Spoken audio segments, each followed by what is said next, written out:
About 1992-93 in Kaduna, a riot broke out which they call the Zango Kataf riot. I was a young boy, very, very young then, and people were killed in scores. If you are not an Afsa person practicing Muslim in Islam, they were killed. Especially if you are from the southern part of Kaduna, the tribes from the southern part of Kaduna, they were massacred. It was called the Zango Kataf riot. And if the next thing they do is to burn churches, kill Christians, and then if they are done with that, then they focus on businesses that is for Igbo people, Igbo owned businesses, and they destroyed it. I grew up knowing that Christians are an endangered species in Nigeria. In the year 2000, when the Sharia riots, how many of you have heard of the Sharia riot? Hundreds of thousands of people were killed in Kaduna. I can remember vividly that we had to defend our house from people. They brought some fulani boys and they faced our house. They were shooting arrows. They were stoning our zik. They spot our zik shooting arrows. Even though I was a Muslim then. Even though my father was a Muslim then. But because majority of the people in our compound were Christians, so they were willing to destroy every one of us because we're living with Christians.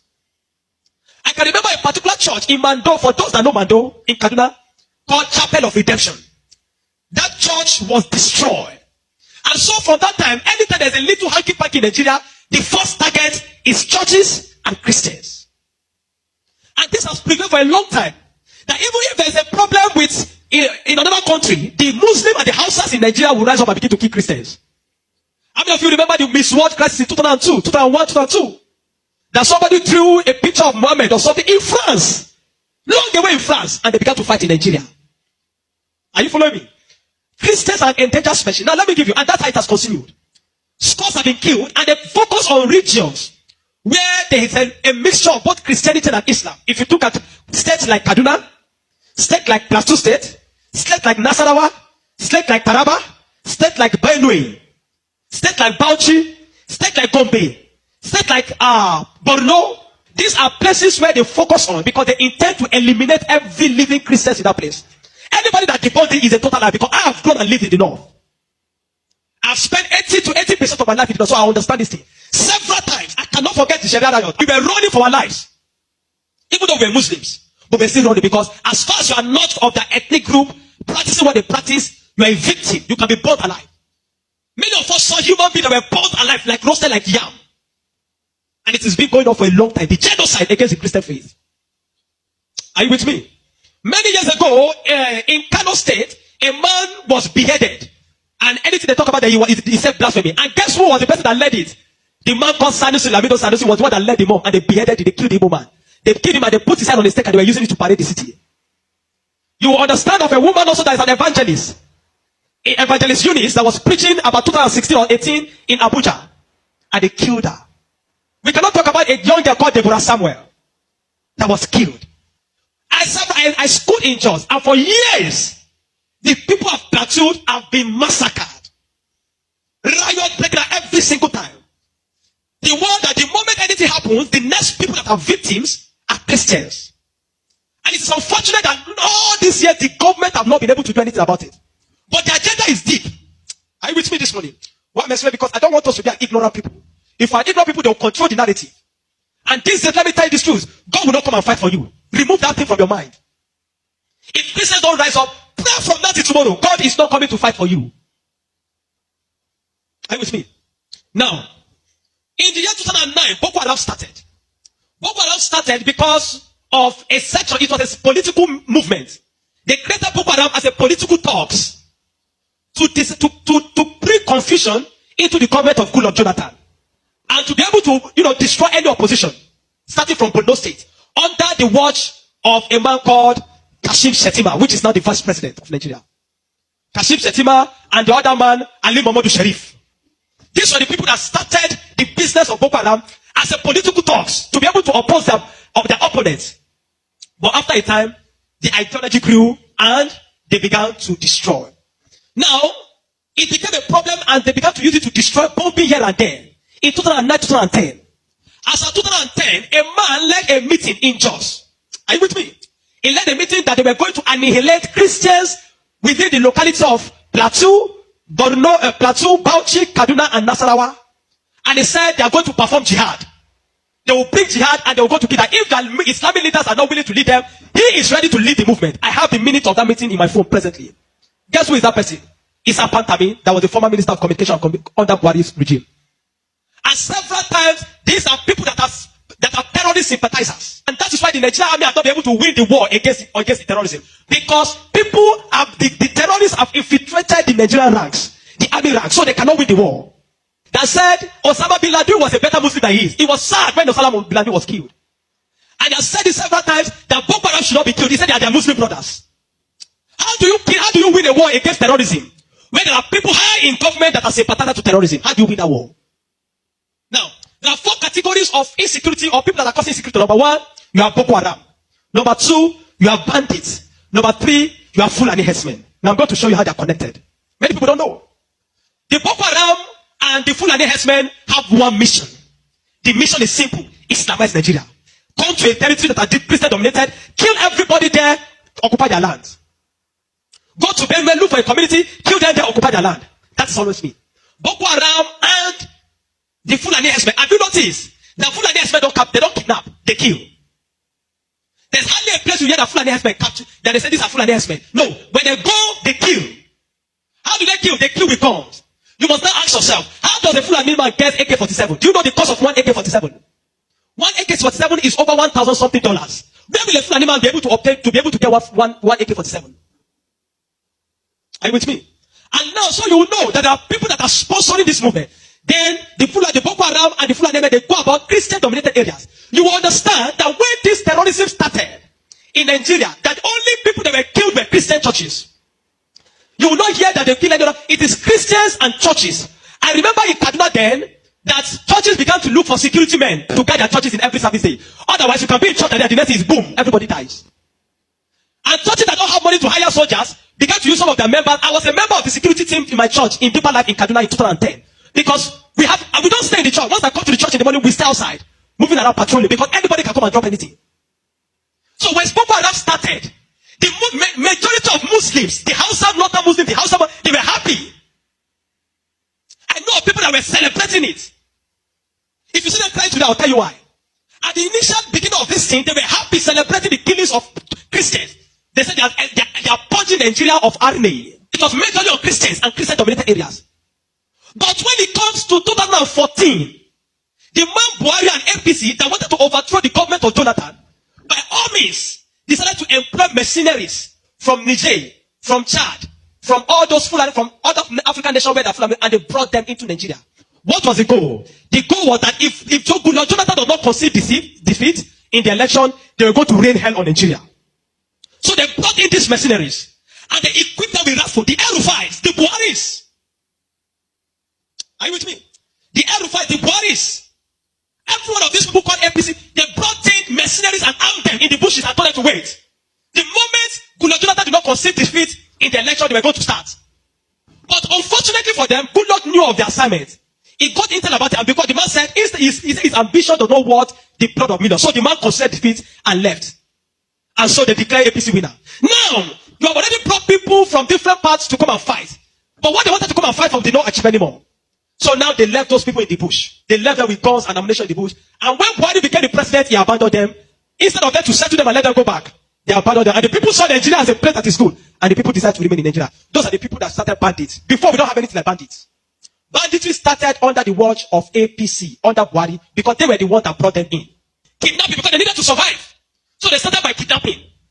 And they started by kidnapping. And they started by kidnapping. And they started by kidnapping. Over time, now, you will understand that there are certain parts of this nation where there are mineral resources. Don't be an ignorant Christian. Follow me. Don't be an ignorant Christian. Don't be in a nation where you don't have understanding of what is happening. Now, there are some parts of Nigeria where there are good resources. And this is have been illegally mined by elites, the military generals, the oligarchs, the people that are the leadership of the North. They were mining these resources, and the money does not go into the federal government account. So what they do is that they employ the services of this banditry to create two things. Number one, to create diversion.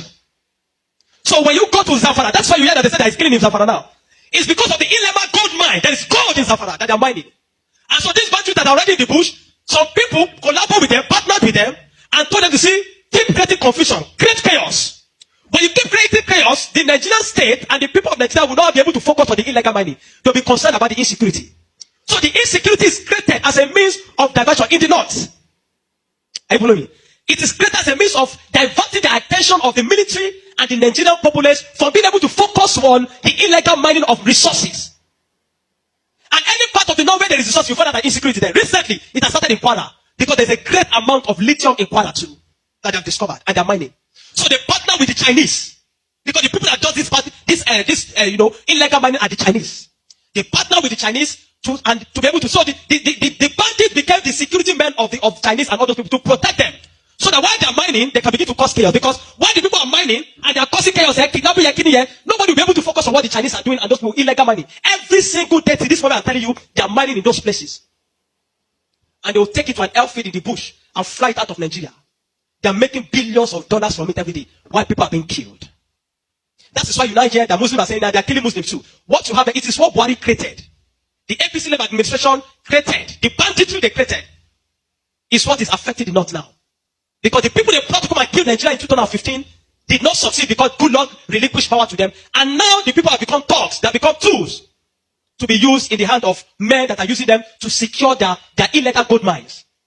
And that's why you kill them too. That's why you hear that they say they are killing Muslims. Now, the Christian persecution and genocide has been there. So, you find out that the other part, the Muslim and the Fulani men keep going around killing in all those parts. And the Christians and the churches have been silent for too long. This evil has prevailed in Nigeria because the righteous men have been too quiet. If we're ever going to win against insecurity in Nigeria, Nigeria must put two things Nigeria must do. Number one, Sharia law must be completely abolished in Nigeria. Because Nigeria is not an Islamic state. Why will Nigeria, some part of Nigeria, be practicing Sharia? The law guided them with constitutional law that believe that if somebody deserves to die because he speaks against his God. Can a householder insult Jesus and I kill him for insulting Jesus? But somebody believes when you speak against Muhammad, you deserve to die. How do you live in a country with somebody that has that kind of mentality? The military have become complicit. They are compromised. Nigerian military cannot win this war. 20 years from today, I'm telling you, 20 years from today, this thing of insecurity will not end because there are people that are enjoying it, benefiting from it, and reaping from it. If Nigeria wants to win this war, partner with America. Let them come and militate. How many of you have seen that in Kano yesterday, some people were protesting that they don't want America to come? Because they believe what they have been told is that if America is coming to kill Muslims, and the man says he wants to come and kill terrorists, but they are protesting. Anybody that is negotiating, people like Ahmed Gumi, Sheikh Gumi should be locked away. A terrorist sympathizer is a terrorist. A man that believes that you are not supposed to kill a terrorist is himself a terrorist. A man that believes that we should go and negotiate. How do you go and negotiate with terrorists? Because you see, terrorists are not just criminals. They are working with the wrong ideology. A man that believes that killing he has nothing to lose. How do you negotiate with a man that believes that killing himself is going to meet their God in heaven to collect 72 virgins? How do you negotiate with such a person? A man like Sheikh Gumi should be locked away. A man like Ali Mohammed Shari should be arrested. You want to win against terrorism, you must go brutal. No nation win against terrorism by pampering them. The custom is taking rice, seizing rice from Nigeria and taking it to terrorists in the bush that they need to take care of them because they are human beings. No. The moment you have become a terrorist and you see that taking the life of your fellow human being is nothing, is to please a God, then you don't deserve to live. Children of God, I'm not going to ask you to pray because this is not a period of prayer. This is a period of action. Reverend Dr. Ezekiel from Jos, the man have been speaking, have created attention. Not for once have they invited the man for interview because they don't want to give the man any airtime. But you see, any little thing they will call Gumi and give him microphone. Gumi, they are inviting Gumi up and down. The media is complicit. The Nigerian military are complicit. You can't win war with this Nigerian army, not because they don't have the capacity, but because they are compromised. Buhari created banditry. The people like Gumi and the rest of them, they are the people that facilitated the idea of Boko Haram. And today, some of them are your leaders in government. Some of them most of them are moving free. Not one have been arrested. Kabiru Sokoto that bombed Nyanyan in 2011. When they rearrested him, guess where they caught him? In the house of Shetima in Abuja. What is he doing in the house of Shetima if Shetima doesn't know him? But today, Shetima is your vice president. How do you win a war where terrorists are ruling you? Where terrorist sympathizers are moving around? This is not a period to say we are praying. No! This is a period of wisdom. This is a period of action. Churches in the south have no idea. They sit in their cozy churches with employ them. They don't know what it means to be in the north. They don't know what it means to be running for your life. That every Sunday in the church there in Kaduna, when they say let us pray, everybody's praying with one eye open. Because you don't know, bomb might go up at any time in the church. The Nigerian church must rise up. There's an agenda. And if you read the minutes of that meeting in 2010 led by Isa Patami, you will not believe it. I have a recording of his messages. Why would they be killing their people? He said, why would they be killing these Muslim brothers? Referring to Boko Haram as their Muslim brothers. How do you win with such a people in government. And that guy was a minister under Buhari for 8 years. Do you know what I'm telling you this morning? You are in Nigeria.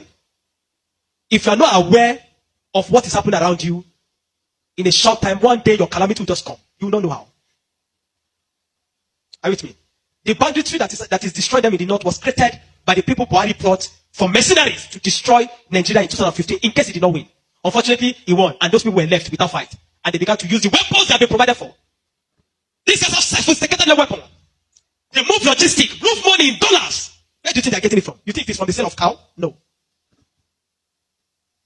The Bible says, watch and pray. We have been praying. This is the time to do what? To watch.